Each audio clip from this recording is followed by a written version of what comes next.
People, this may be the most fun episode of Locked On Canucks ever made, okay? It makes a lot of sense for it to happen now. Next week, hockey starts, kind of, sort of, not really, but hockey starts, and we got to use today for, again, having fun. Ethan Bear, is he coming back to the Canucks? Is Tyler Myers, is he going to get cut because of it? And Kessel, Bill Kessel to the Canucks? No, but I'll tell you why I think it may make a little bit of sense. Let's get into it. Another episode of Locked On Canucks. Your Locked On Canucks, your daily podcast on the Vancouver Canucks. Part of the Locked On Podcast Network. Your team every day.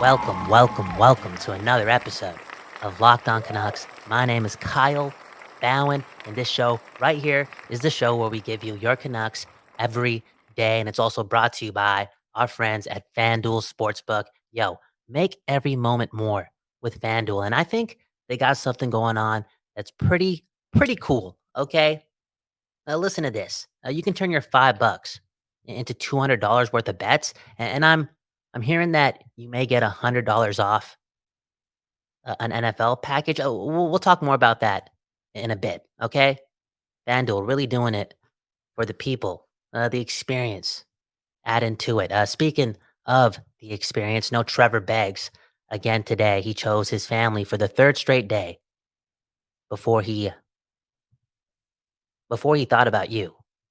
And it's 2023. Technology is fluid. Shout out to Don't Do. Shout out to the studios. We got technology in the studio. We've done it before. We could do episodes via the phone call with Trevor Beggs, but he hasn't mentioned that once.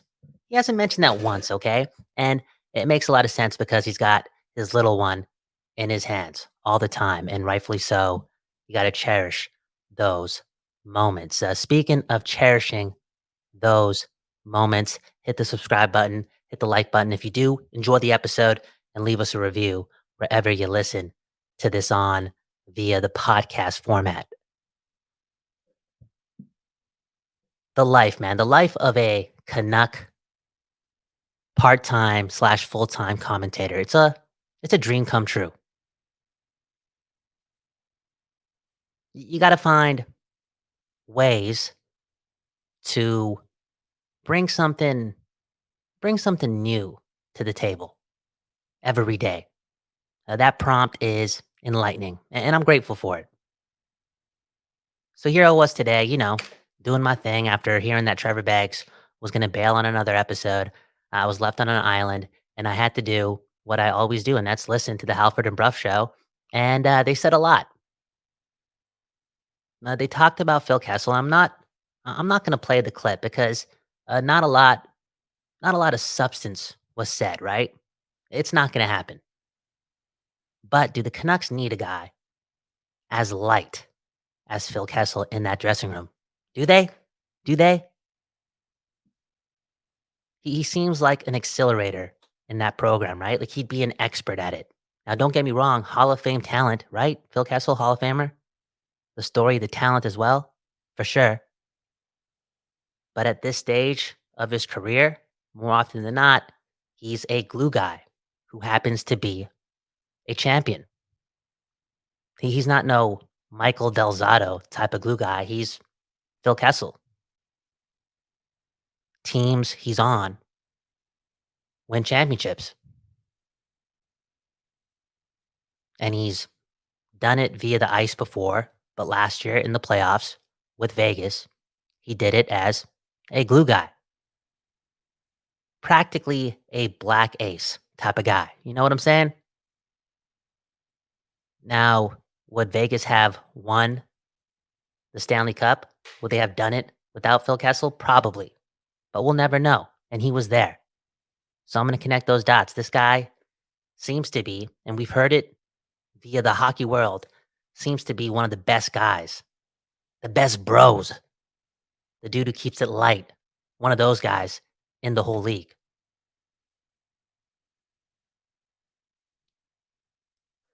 Do the Canucks need a type of guy like that to just add some lightness into the room? Maybe because there's a lot of pressure There's a lot of pressure on this team. We talked about it yesterday on Locked On Canucks, right?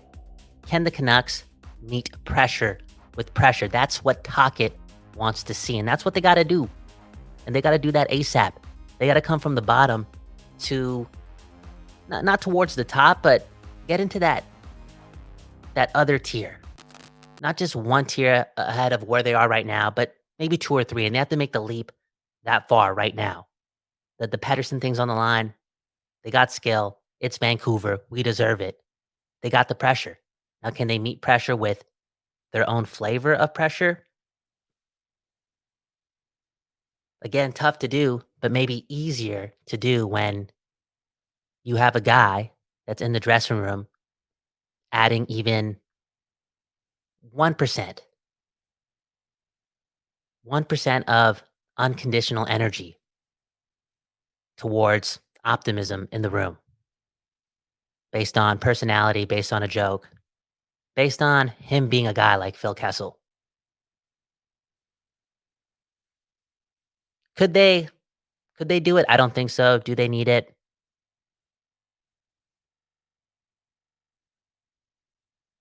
I don't know.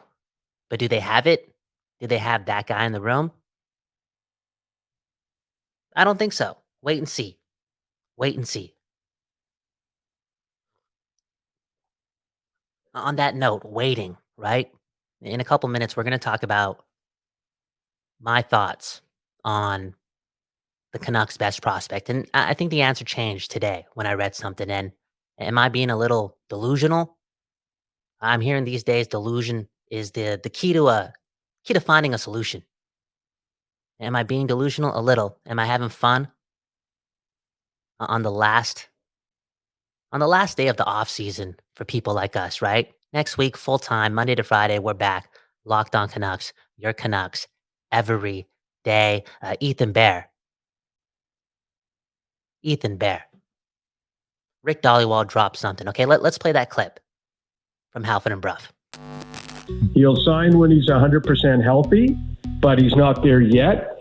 But the Canucks are still one of a handful of teams that are showing very good interest in Ethan Bear. Hey, Rick, can we ask you a question under the Dunbar Lumber text line? Yeah, sure. The question is today Tyler Myers' bonus payment day? No, it's September 15th. What's today? September 1st. Okay, so September 15th is the Tyler Myers bonus day. 2 weeks. Yeah. Okay. Yeah, so it is September 15th, guys. And if you look at their interest in Bear, everybody has been begging for a Tyler Myers trade in this town for how many years? Probably JP Barry tells me all the time, you guys have been trying to trade Tyler Myers since the day he signed in Vancouver. And so, you know what? His bonus is going to come. It'll make it easier for the Canucks to move him. And if you think about them moving Myers at some point, Ethan Bear could be a very nice replacement for Myers in the third pair down the road. So it makes sense, their interest in Ethan Bear for sure. So you're telling me there's still a chance of Ethan Bear returning to Vancouver? And forget about the cap thing, okay? Let's talk about this and leave a comment below. There's a good chance you've watched more recent games than I have. Leave the cap hit alone. Would you rather have Tyler Myers or Ethan Bear? Because, again, this team has to meet pressure with pressure. It's easier to do that when the room's lighter. It's also easier to do that when you're icing your best lineup. And does Tyler Myers hold this team back? Possibly. Based on what we've seen, he's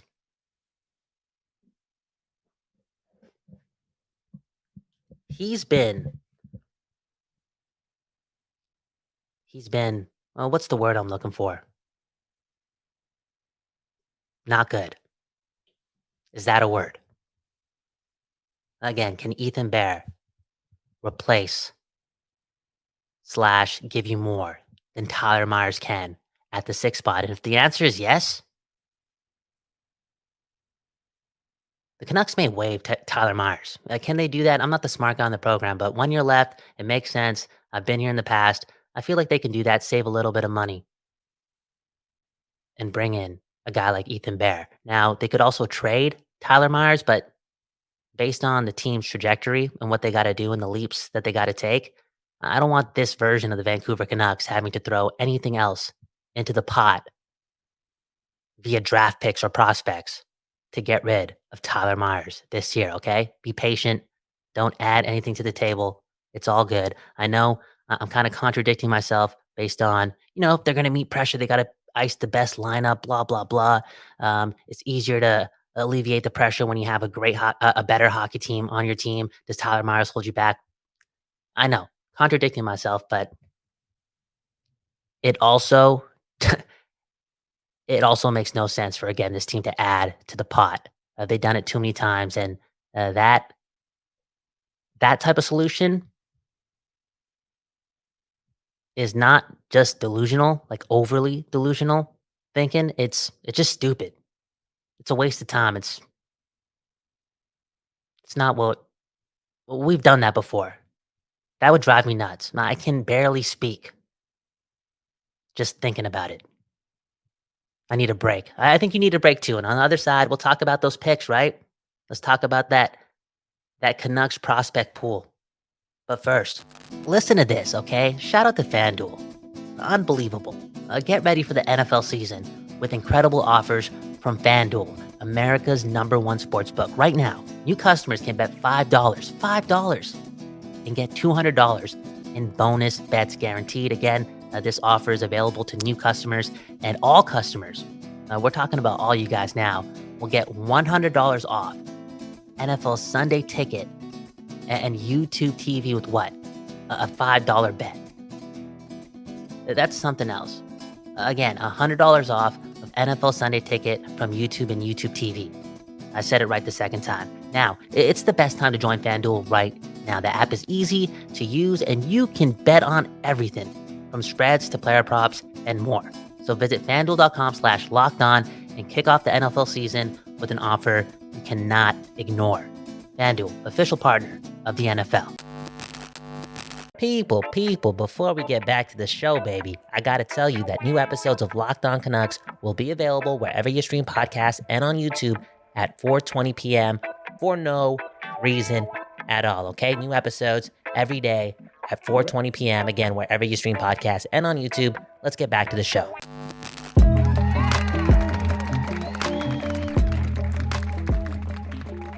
Okay. We are back on Locked On Canucks, your Canucks every day. Shout out to Trevor Beggs. Been talking a lot of smack to Trevor Beggs over the last couple of days. In fact, the other Trevor, the better Trevor on YouTube, didn't really like it as well. He was defending his boy, his twin Trevor. And yeah, I'd like to apologize for that. Sometimes I get emotional, okay? It is what it is. Guy's out here picking his family over the people, the city, every day. Unbelievable, but believable at the same time. Beggsy, man, the ultimate family man. This is what? September 1st. Happy New Year. Happy New Year. Or, in better words, and this made more sense after yesterday, happy new season. September, again, gives you that new feeling where we're used to it, okay? It feeling that way via the school route. Speaking of school, I think I dropped. What's the other word for poop? I forgot to bleep one of those out yesterday, all right? And normally I don't care, but I do know the children are listening to this, and they're listening to this with their families. So I gotta apologize. Sometimes I slip up. People make mistakes. I made a lot of them. One of the biggest mistakes in my life was not taking school serious, not caring about learning until I got to what? The age 23. So if you're a kid listening to this, bro, take advantage of the time you have right now to just learn recreationally and via your schedule. It's a lot. Knowledge, man, it's power.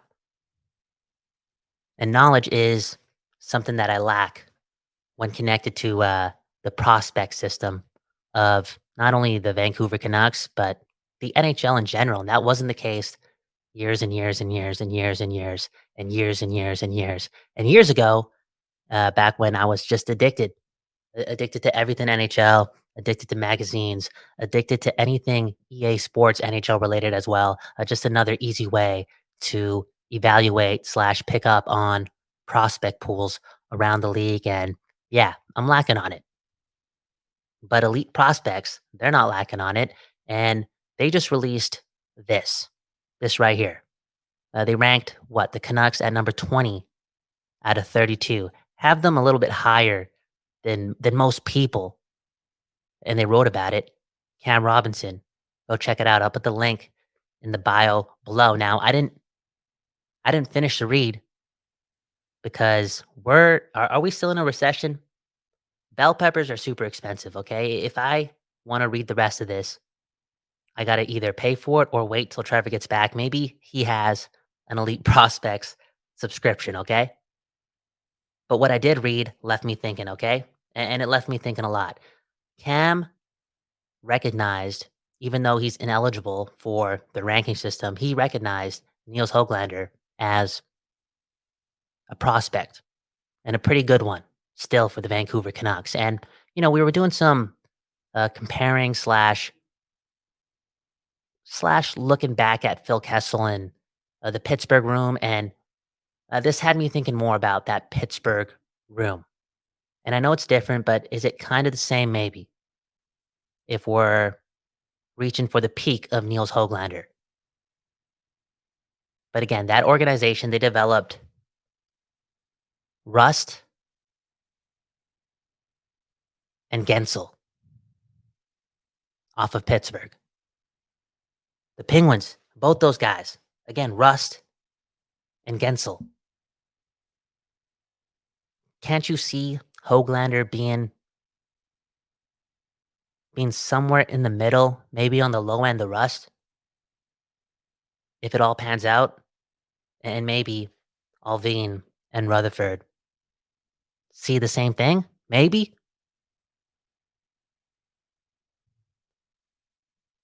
When I read things like that again, Höglander still considered amongst us as one of the Canucks' top prospects.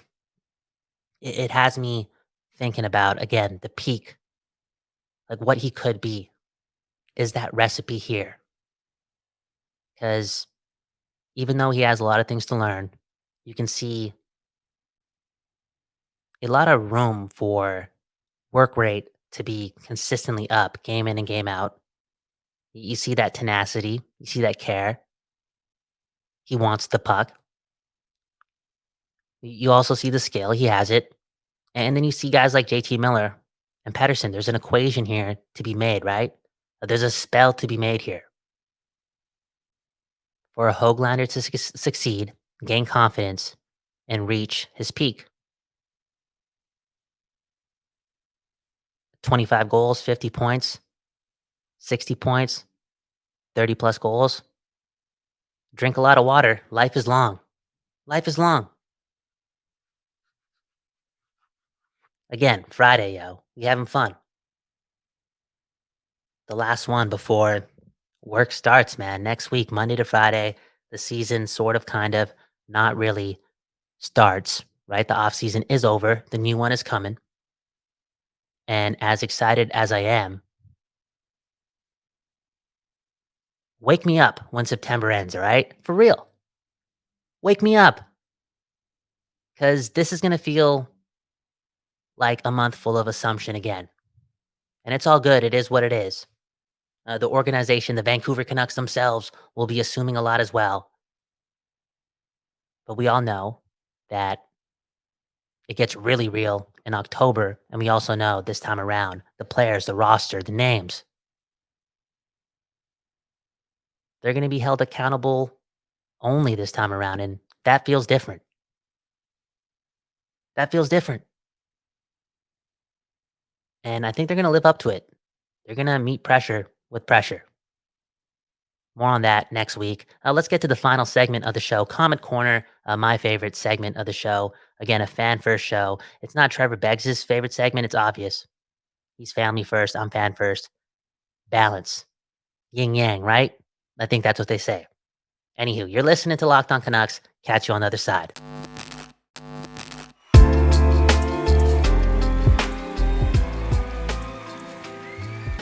Okay. We back on Locked On Canucks. Shout out to Vancouver, shout out to Coquitlam, shout out to Kelowna, shout out to Burnaby, shout out to Williams Lake, shout out to wherever you're watching this from. We are sending a lot of love to all the Canuck fans out there, man. For real. Get lucky. Get lucky this month, okay? Why not? The Canucks got to get lucky. We know that. And I'm hoping we do. Again, this is Locked On Canucks, your Canucks every day on the Locked On Podcast Network. Subscribe, hit the like button, and leave us a review. Also on Spotify, you can now comment on episodes. So if you want to be featured on this segment, Comment Corner, coming up in a couple seconds, leave us a comment, react to the episode, get involved. Why not? The season is long. I hope that the Canucks are playing at the minimum in May. It'd be nice. I was thinking about this again on my drive here because I went to the Blarney Stone last night, right? Saw one of the musicians who make music out of the studio grace the stage, and she killed it. My sweetheart, bless your heart. Where do I start? When do you stop talking about everything you want? You got what you wanted from me. So I'll run for miles and miles. What it takes to feel alive. Everything you want. You got what you wanted from me.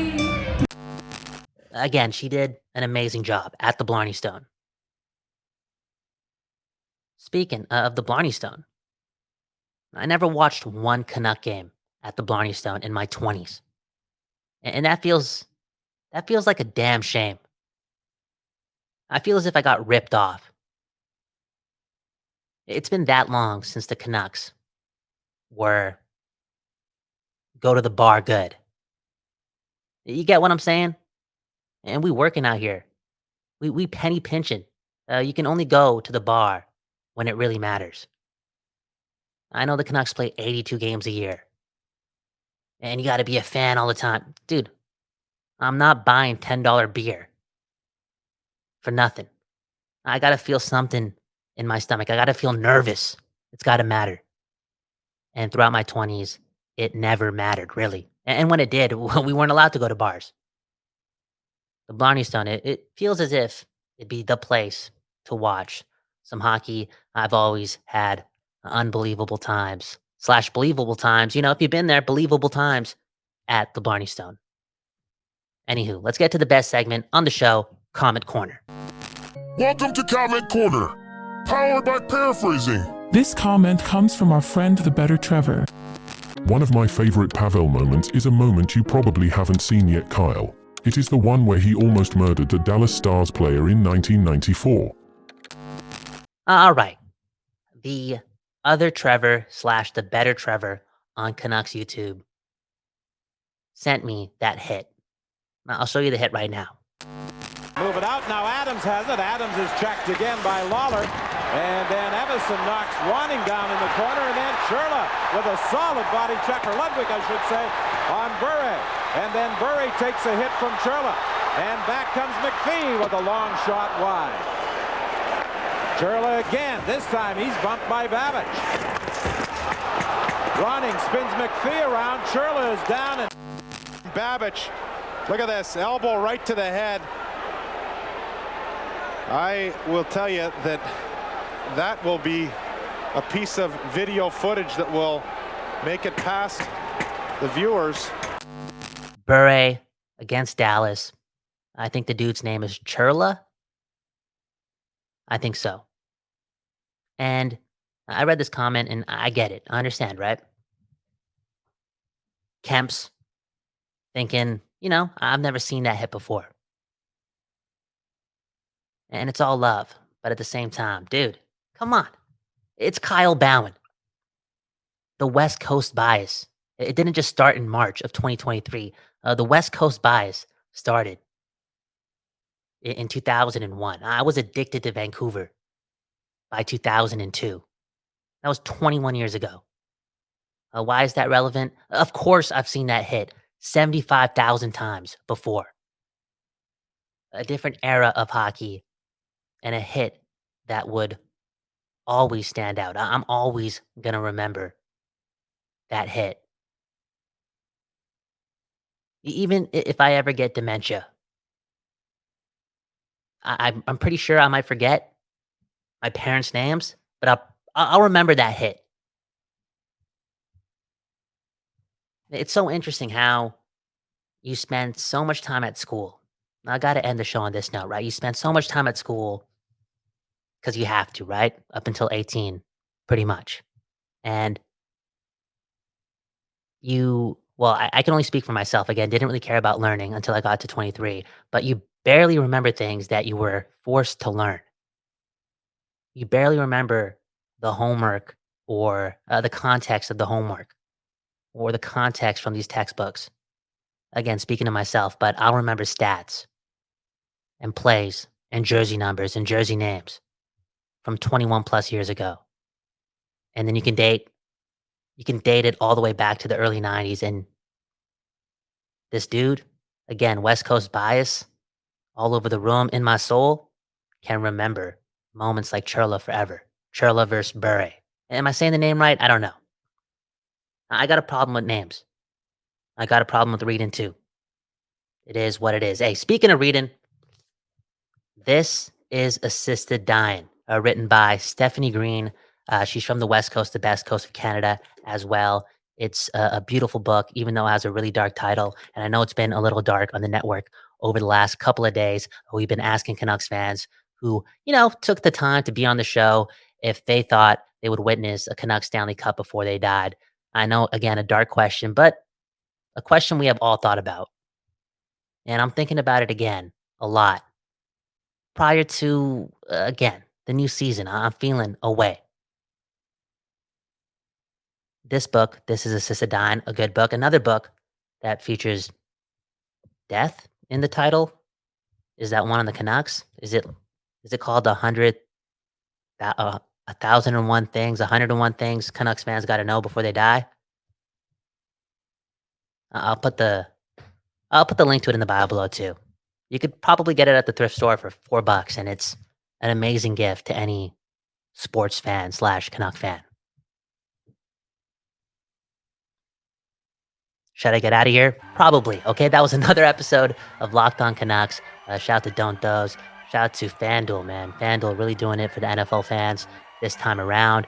And shout out to you, man. It's been another week. Thanks for joining us all off season long. We're blessed to have you. We live in the dream, and it's because of this connection. So again, we really, really do appreciate it. Have a good morning, a good afternoon, a good night.